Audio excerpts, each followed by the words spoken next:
Hi guys, welcome to The Bachelor the morning after. It is our last and final show of this season. Can you believe it?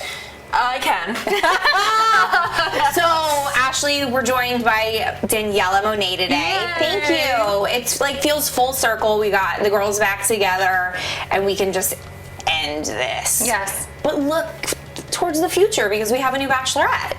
Yeah. We knew it was coming though, right? Absolutely. I think like this week there wasn't even any other speculation. It wasn't like who's gonna be the Bachelor. I think everybody knew it was a given. I think everyone hoped. Yeah. Like, and really would have been devastated if it wasn't her.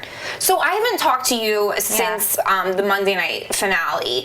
Were you kind of like, I am done with this franchise? They don't know how to cast or what? No, it was nothing to do with the casting because I kind of always felt a little off when it was Arie. When I found out it was Arie, I just didn't seem like invested in him from the get-go. It had been so long, and I didn't quite really remember him from Emily's season, as crazy as that sounds.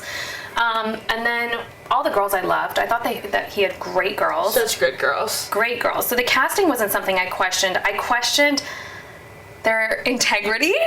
I questioned just the hearts behind this. Like, I didn't understand the motives in some of the breakup. Like, I fully wasn't getting it. I get it now a little bit more. I definitely received a little more clarity last night. And Arie did say, this is my life. Y'all can judge. That's what I liked about last night. It was just like, hey, you don't really have to like me. I'm not gonna read your comments because I'm really happy with this girl, and yeah, I messed up, but like now I get to live happily ever after my weird love story. Yeah. Do you think they're gonna last?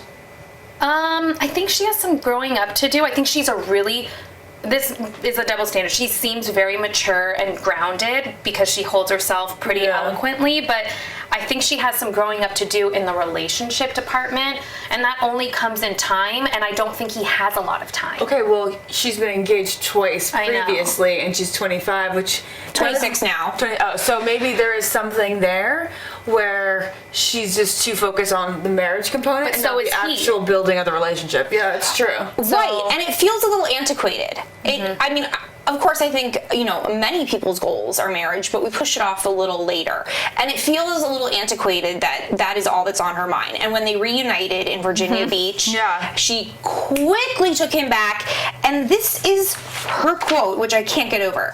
Just so you're aware, I'm not freaked out by engagement. And I hope that doesn't take that much. And I hope it doesn't take that much longer. Isn't it weird that she'd say that then? I still don't really understand what engagement means for people, so it's really hard for me to understand where she was coming from, because if you got the guy and you are happily in love, why even bring that up? Let that be its own magical moment in time, and enjoy the fact that you're now like back together and you're on this journey once again. I think with the Bachelor, I think with the Bachelor franchise, if you don't have the ring on your finger, then people still think of you as single, and then in our weird world, you're not like really dating unless you're engaged. How interesting is that? So backwards. Yeah. For me, in my And nowhere else in this country. No, is it that absolutely. way. Yeah. No, yeah. That's like why people who also like they're not living together, like everybody's always asking me, when are you guys moving to each other? And it's wow. I've known him for 3 months. Like I don't know that you would be thinking about that yet. With a long distance. Everything in the is real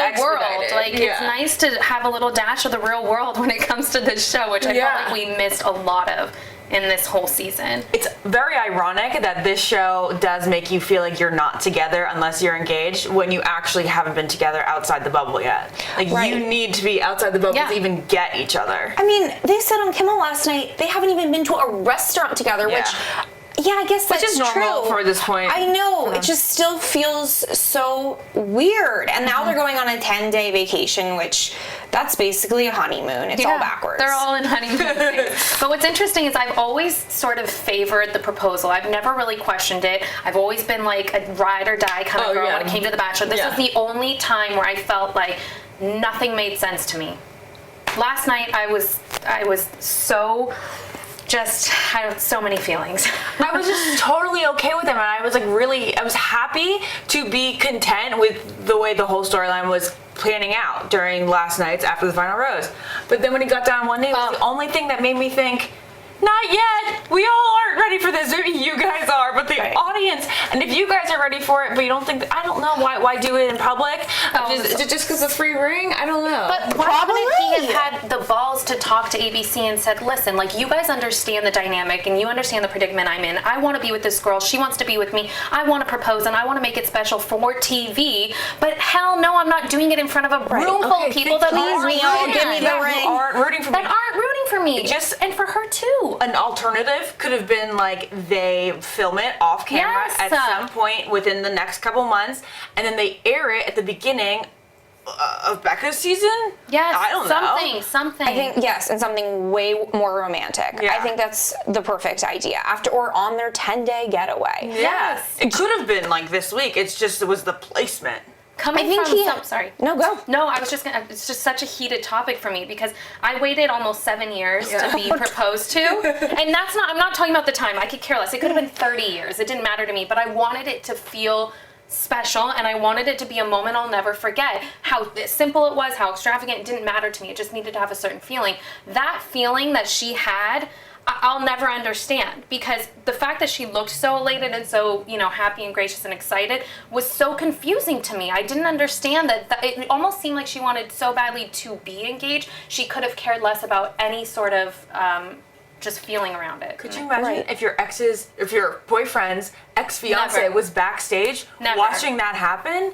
It just feels like very tainted. It does. And I do think about their future, and I think about how if they really are in it for the long run, sitting in Scottsdale, Arizona, she doesn't have a job, maybe they have kids and their boring little life, and she'll look back and be like, she was a sales executive or something. No, we quote because of the titles ABC gives these people's jobs, but she was a sales executive in Dallas and then was so upset over Arie that she moved back in with her family. Oh, she did? In December. Gosh, yes, she said that.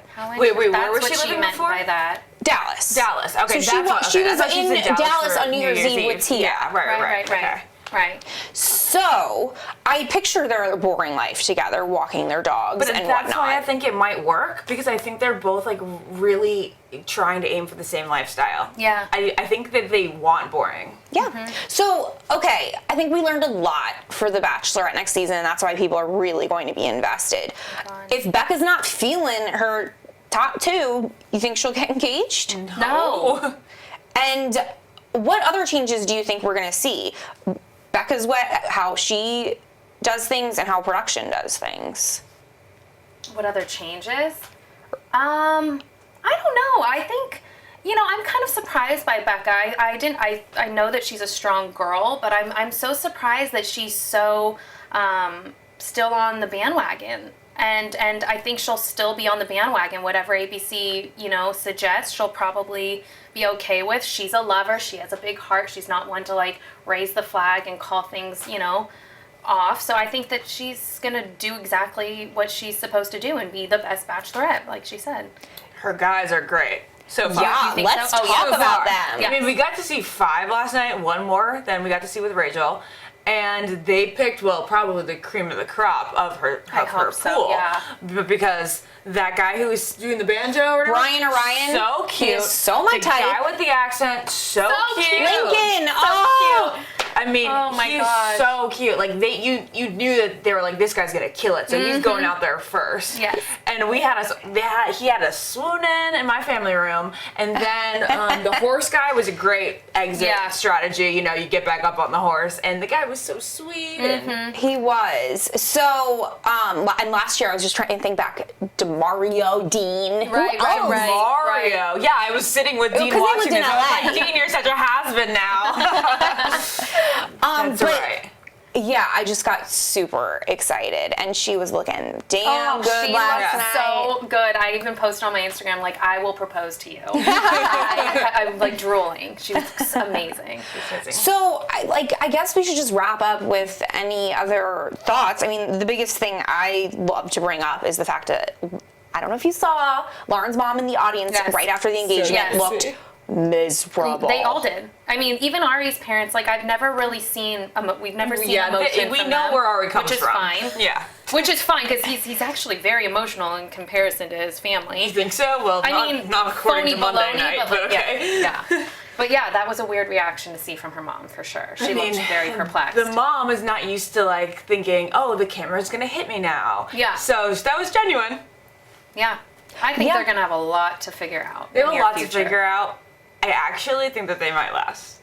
This is my call. Because of the trauma. Okay, yeah, so I think that what they had to go through has strengthened their relationship so much that if you can make it through that, you could probably make it through But to be honest, that's who you have. Like, at that point, a lot of people probably throw their hands up and feel like they don't want to be on anyone's side. They have each other to go through this with. That's it. I have to say that it was funny. I was doing a podcast with Sammy from Jersey Shore once, and she was like, why are you... She goes, the question I get all the time is, why are you so close to Ronnie? And she's like, because we went through every little thing, storyline publicly together. And then Jared was also on the podcast, and he said that that's why we have been so connected. No, it's absolutely true, and it's I mean, proven time and time again. Is there anything else you guys wanted to bring up? I think that's kind of it. I mean, gosh, I don't know. I mean, there's so much, but well, those 5 girls on the couch are all going to be in paradise. You just know it. Yeah, I mean, there was like I don't know how I felt about all that. I don't know how I felt about like having his girls. What did his girls need to say about his choice in the end? Right. I don't know. I think it was more so about Becca. About pumping Becca. And female empowerment. I'm all about pumping up Becca, but like I didn't know if I loved the way that like all like slammed Arie. The only reason I think they did that was because ABC got a lot of flack, and they knew that they needed someone to be a voice for the viewers, and we weren't one to be able to speak. And Becca was, and because they all reached a certain audience, a certain member of the audience. Becca was rooting for me all day. I was like, thank you for speaking up. Then you had everyone sort of, the Kendall's opinion was unique. Like, everyone kind of had a different perspective. Well, Daniella just exactly explained why that happened. Yeah, because that was really the only thing they got out of that, was like finally favoring and speaking up for us, because we were freaking out. Right, and That's I think so true. Chris Harrison was definitely more blunt and honest than he usually is as well. Because he got a lot of hate mail and whatever else. Threats. Yeah. I know, isn't that nuts? It's hard to be the face of a franchise, because he didn't necessarily make all those choices. So funny. We laughed so hard when people were like, "Oh, Chris Harrison probably had you do that." I was like, "No, he didn't. I didn't see him." He was in the Chris was on a phone call just eating a snack. No. But yeah, I don't want to think that I'm like defending Arie or anything, but it just like in something that was supposed to be like moving on, celebratory. I did think that like some of their comments like set it back. I don't know. Yeah, no, and they have a tough day of press today, and we just interviewed them, and that'll be on Access tonight. And I do feel badly for them, but I don't feel badly that they're going on a 10-day vacation. They'll figure it out. Time will heal everything. We'll move on. We'll root for Becca. And as long as they're happy at the end of the day, that's really all that they care about. So that's all that we should care about. Exactly. And Jason and Molly said, get away from the big city and just lead your quiet life. Yeah. Right. And I think they're going to be one of those couples that are definitely under the radar. I think in Bachelor Nation, you either have the couples that you see all the time, who are like everybody's fan favorites, and then there's the ones that, you know, we're like lukewarm about, and then they just kind of go away. But they're still happy, and that's all that really matters. Right. But I said it weeks ago, Lauren B will turn into a fashion blogger. Oh, yeah. I mean, hands down. Yeah. She does have like the perfect little gorgeous body. This. Gorgeous body. Hair. Yeah, and absolutely. Her legs and they don't have to speak much as bloggers. It's true. Photogenic as all get out. Yes, yes. Ashley, are you emotional that this is our last recap? It does. It makes me feel sad at the end of every season, but you know that May is going to be here any second. It's going to be crazy. These weeks go by so fast. I know. And Daniella, obviously, will join us if you're in town, not in Hawaii shooting or something. But again, your Instagram, you kill it. Thank you. What's your handle? Oh, my name, Daniella Monet. She's going to make me go vegetarian. Oh my gosh, that's what Ashley just told me. No, because your Instagram is heavy on the vegan activism. She cooked me like a vegan pizza, and I said, okay, I think I could go vegan after this. And then I thought about it, and I decided not to. Right. But vegetarian, let's try. Yes. Yeah. And light dairy, because that'll mess you up. Light dairy. Yeah, I can go light on it. Yeah. Okay, well, you guys, we're thoroughly off topic. Well, and you are obviously busy every second of the day. The Almost Famous podcast continues throughout the off season. We just talk more about relationships and couples who are from the Bachelor history past. Oh, I love it. All right, thanks, guys. All right, It's thank so you. emotional. Oh, I feel lighter.